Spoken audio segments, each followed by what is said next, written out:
plantou um bosque em Beceba e invocou ali o nome do Senhor.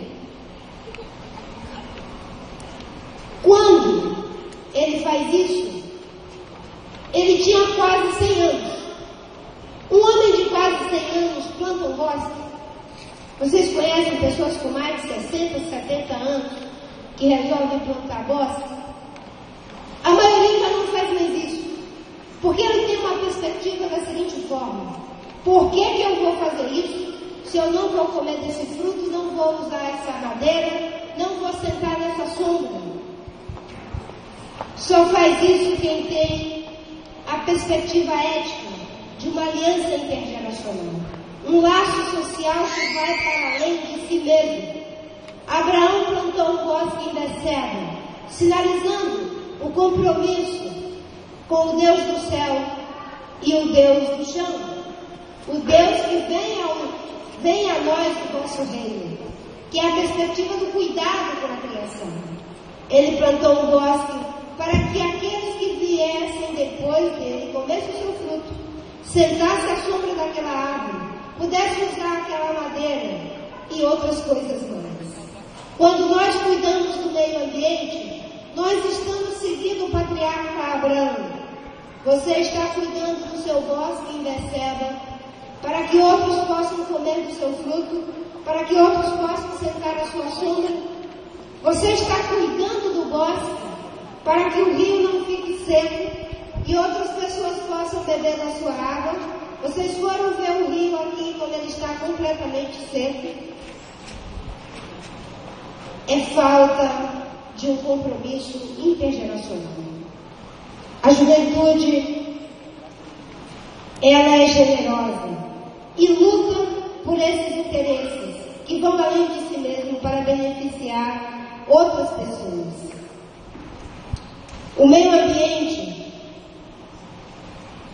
se não é protegido, acaba comprometendo todo o resto das coisas que a gente quer deixar.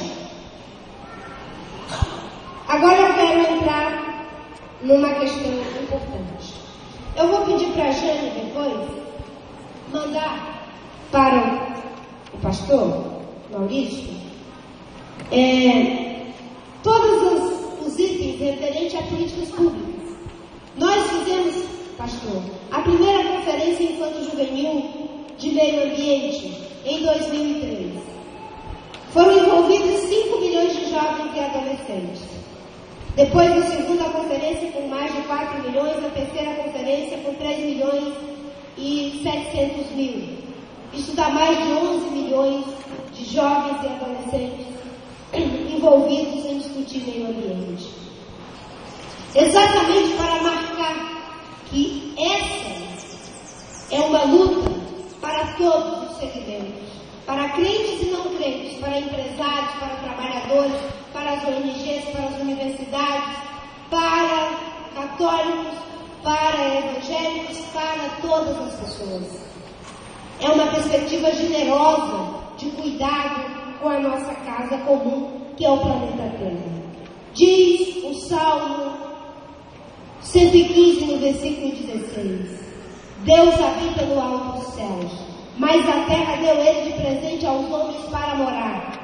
Você tem noção do presente que Deus nos deu para morar? Você consegue olhar esse planeta Terra com um raio de 30 mil quilômetros e uma atmosfera que o protege de 150 quilômetros? Essa proteçãozinha que evita que isso aqui esquente até acabar conosco, derreter o nosso miolo, tem 150 quilômetros para proteger 60 mil quilômetros, se a gente pensasse a Terra assim, de um lado para o outro, né? Como se fosse um plano.